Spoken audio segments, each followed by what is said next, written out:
I'd tell you my name, but it doesn't matter. I overslept. There was a polite knock at the door. A man kept saying my unimportant name and asking if I was all right. I allowed as how I was, but the man had to physically see me to make sure. I answered the door in my underwear. I was old. He was 31. He recoiled a bit in revulsion, then composed himself and said he was glad that I was doing well and breakfast would be ready anytime I wanted it. I thanked him without meaning it. He smiled without meaning it and went away. It's winter. My joints ache. They sting when it gets really cold, but it's not that bad today. I go to the bathroom. I do all the normal bathroom stuff, and then get in my walk-in tub and hit a buzzer. Presently, a pretty nurse comes in. She's 31. I can bathe myself, but they fear me putting my head under, probably with good reason. I don't mind. The warm water feels good. Her fingers feel good in my thinning hair. Her blouse doesn't quite contain her pulchritude as she leans over me, but below the waterline, nothing. I live in a small apartment building across the street from the Westway Gateway Mall in Lincoln, Nebraska. It's been converted to an old folks home with a ratio of 5 attendants to each resident. My every reasonable whim and their salaries are paid by the state.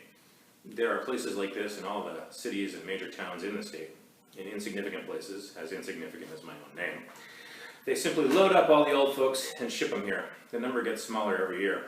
Only 15 are in my building, counting me. There were 20 last winter. Does the clock speed up or do I just notice it more? The staff are all 31.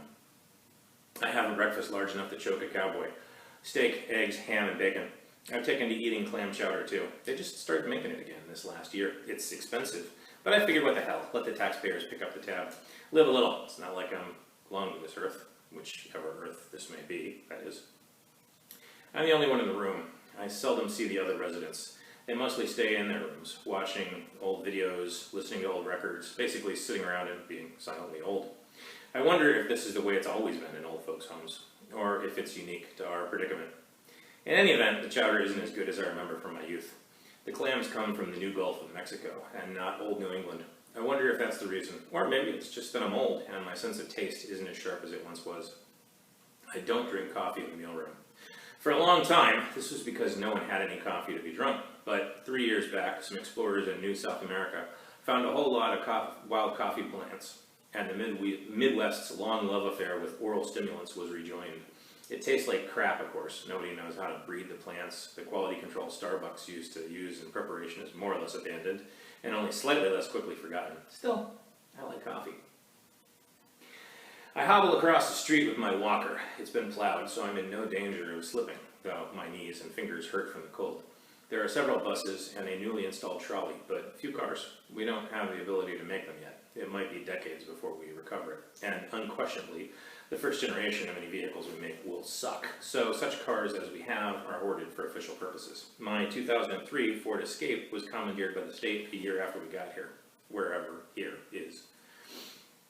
In the food court, everyone is 31. A few people stare, a few avert their eyes. A decade ago, I got sympathetic looks. Now everyone takes my affliction, being old, as some kind of personal affront. I get my coffee from a handsome 31-year-old man with hair like Simon Bond circa 1984. Then I realize I forgot my wallet. There's a line of 31-year-olds behind me. Hairboy flashes me a fake smile across the counter. "It's okay, old-timer," he says. "It's on me. When the train comes in, everybody rides." I nod and I take my drink. Everybody rides? Well, maybe not everyone. My ex-wife works in the Radio Shack across the mall from the food court. I still wear my ring, though, on my widower finger. I don't know why. I can't get rid of it.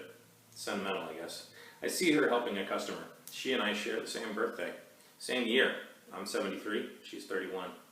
I never talk to her. Just look from far away, trying not to seem creepy. Life goes on, but it goes on without me. She's pregnant. My God, she's painfully beautiful. Like when we had our second kid. I lose myself for a moment, and my eyes tear up. I have to stop writing for a moment. I'm sorry. She and I had been married for 48 years when we woke up one morning, and I was 60 and she was 18. All our neighbors were 18. We called our kids, who were inexplicably 18 as well. Our grandkids were also 18. Our great-grandkids, well, were still the same age they'd been the night before. But basically, throughout Nebraska, everybody who'd been over 18 was now 18, except me, of course, and a few others. A handful. 1 or 2 for every 1,000 in the state of 1.8 million people. A dwindling handful as it happens, but that was 13 years ago. Back in the present, I go to the trolley station in the mall for a pointless ride around Lincoln. I liked trains when I was little, I like them when I'm old. I wonder if that means I'm getting simple-headed, but decide probably not. Rejuvenatory euphoria was offset somewhat by the almost simultaneous realization that there was no longer anyone living outside of Nebraska. No ruins, no people, no roads, no nothing. To our north, south, east, and west, only thousands of miles of nature. Lucy, my wife, and yes, I always thought that was a silly name, said she'd stick with me, that she'd love me until death do us part, and all that. That didn't last long. She was 18 and hot and horny, and I was 60 and had already been impotent for quite a while. Cialis wasn't produced in Nebraska, so the local supply quickly would have run out, had anyone still needed it. In fact, nobody really needed drugs. The blind could see, the deaf hear, the mute talk, the palsied walk, the insane cured of their madness, the AIDS patients clean of infection, the lice-ridden free of every single louse. Everyone was in perfect condition, excepting me. Sure, they got colds and flus occasionally, but no one's seen a case of cancer or a heart attack in more than a decade. Why? The short answer is that nobody knows. Some people say it was God, some people say it was aliens, some say time travelers, some say time-traveling alien gods. To a man with only a mystery, any nonsense seems like an answer. You know how people are. Some felt that the earth itself, or Gaia, or some such dipshit, had done it. Killed everyone and erased all works of man, excepting our own state. I admit, I actually believed this for a time. Eventually, some folks at Concordia University discovered we weren't on Earth anymore, but rather an exact duplicate. The stars in the sky simply weren't the same. The star that we orbited now wasn't exactly the same spectrographic whatever as our sun used to be. By that point, most of my self-righteous hippie Gaia environmentalist 18-year-old baby boomer friends were dead, killed by bears, bitten by snakes, stampeded by bison, or simply from freezing to death on the plains in the winter. Those that didn't die abandoned the now irrelevant conservation movement. Conservation in an empty world? What was the point? Humanity quickly went back to the long-standing belief that nature was to be conquered, tamed, and utilized. My theory is that the disconnect most people have from nature caused us to fetishize it, not view it realistically, but with suburban arrogance. There's no one to tell my story to, though. No one to tell my theory.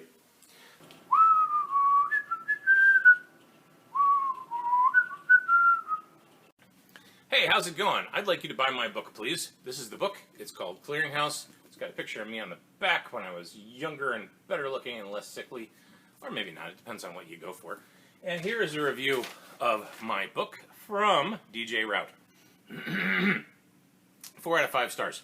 This is another collection from a fine writer of short stories. They range from novellas about the space race to charming vignettes in collaboration with the author's son. The standout stories are Jonah's Second Wind and Coast Guard, 2 very moving stories about the value of space exploration and the importance of personal sacrifice. In particular, Coast Guard shows a fine grasp of military and management idiom, with the action intercut with NASA memoranda, imitating their style as well as anything in Andy Weir's The Martian. The best parts of this collection are the interstitial pieces, frame 1 through frame 5. The mechanism provides a way for the author to intersperse his own conclusions about the world while keeping the interest of the reader, who's interested in fiction. The idea of inventing a fan who can ask questions of the author and make him consider his writing in an objective way, and I hope to see this emulated by other writers in their collections.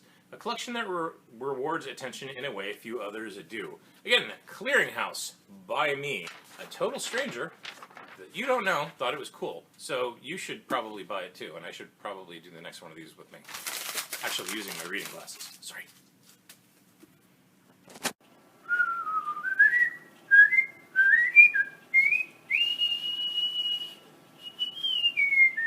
So, where were we? Oh, truth is, nobody knows if we're even in the Milky Way galaxy anymore. No one can identify any of the stars we can see in the night sky. Some people say we're in heaven. I laugh at that. Well, you might be in heaven, I say, but I'm still in Nebraska. The governor and leader of the world held a raffle to figure out what we'd name the new world. A cleaning woman from Omaha won. Nebraska, she named us. I fell asleep on the trolley and dreamed of my dad. He died just a week before everyone woke up, a teenager again. If he'd held on for just a week, just 7 lousy days, he'd still be here. God, how I miss him. God, I wish I could have him put his arm around me and hug me and tell me that everything was going to be all right, I'd believe him. I'd know he was lying, but God, I'd still believe him. They wake me up when we get back to the mall, and I head back to the food court. Children are all still in school. It's a little easier to be here when there are kids around. It offsets the oppressive uniformity somewhat. Not much, but it's a nice dash of randomness, even if they're clearly shocked by my decrepitude. The first generation of kids born since we got here are just about hitting 13. That means that the second generation will start showing up soon, and that will randomize things a bit more. In 40 or 50 years, my wife and her equally aged friends will start to pass away, and gradually the distribution of ages will begin to ease back to normal, though it'll probably take generations. I don't live as yet, of course. I don't have a lot of time left. I guess that's why I'm writing this. After it first happened, there was a lot of speculation as to why some of us didn't rejuvenate as well. The state vowed to look for it and find a cure. Can you imagine that?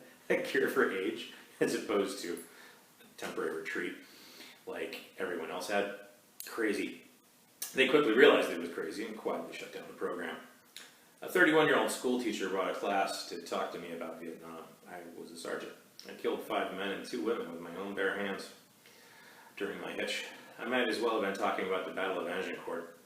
I go to the VFW and nobody wants to hang out with me. Not even the youngsters from my old-timey unit. Nothing from our whole lives has much relevance here. Everyone else near my physical age has given up.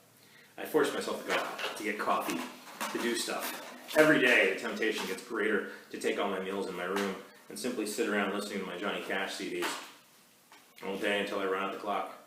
In addition to those of us who didn't de-age, there were several thousand people who simply weren't here when we all woke up that day. Murderers, liars, cheats, sons of bitches all. There was no real logic to it though. No one could figure out exactly what species of bastardry got them cut.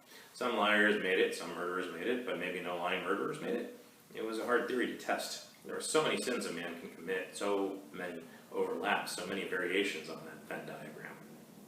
My own theory is that those of us who didn't de-age had been excluded by our mysterious benefactors for some reason. What was it? My stance on abortion? What I did in the war? The dirty magazine I kept under my mattress when I was 13? The way I voted in the 2000 elections? My sexual preferences? What? I spent years comparing notes to other left-behind oldsters, but I could never find any overlap. Some say it's just random chance. I prefer to think that there's some design to it. If I'm being punished for some nebulous and forgotten evil, I can accept that. If I'm in this state because of some random programming error in some alien's machinery, that would shatter my stoicism. And in fact, there's so much we don't know. Why were we taken? Were other states taken? Other countries? Or did the U.S. just wake up one morning to find a Nebraska-shaped hole in the ground? Is there an Earth anymore? Or was the whole thing sliced and diced and divvied up and worlds just like this one among the stars? If so, why? Who or what did this to us? Alone in the dining room, I learned that Mrs. Stevens has died. A skinny woman on the 3rd floor, listening to Verity all by herself all day. I won't miss her. I doubt I said 10 words to her in as many years. But just the same, the walls of the huge empty room seemed suddenly to close in around my table. I finished my chowder. I head to my room. I won't tell you my name because whomever it was that put us here really didn't want me here. And it seems wrong of me to try to circumvent a force that has done so much good for so many others. It's hubris to bemoan my fate, which, if I'm honest, is really no different than it would have been if everyone around me hadn't suddenly de-aged, even if we hadn't ended up on a fake reproduction of our own planet. I'm old. I'm dying. It's what old people do. But I am so goddamn lonely. So goddamn lonely. My tears well up as I look at a picture of my ex-wife. And I realize why I keep the ring and why I wear it on my right hand, but then, because I'm old, I forget it for some reason, almost instantly. I miss my dad. If the things they taught me in Sunday school are true, I may see him again soon. I pray to the God that I never really believed in, that I will. Great racking sobs claim me for a while. My dad, my mom, my now meaningless memories. I wonder if this is any different from any other old man, or if it's unique to my predicament. Then I calm down, and I write for a while. Our benefactors were merciful. They gave everyone else a second chance. They didn't give me a second chance, but they didn't kill me either. I'm not valuable enough to save, and I'm not dangerous enough to get rid of. It's a hard thing to know for a fact that your life is a testament only to the fact that you were fundamentally, basically, horribly wrong about something that everybody else got right. So is this heaven? I don't think so. Or hell. I think it's something my wife said to me the day we woke up here when she and the world were young and I was old. I feared that she wouldn't love me anymore. She said that there's a place in her heart for me, a place for me in her heart and in this world. And she was right. There is. But not for much longer.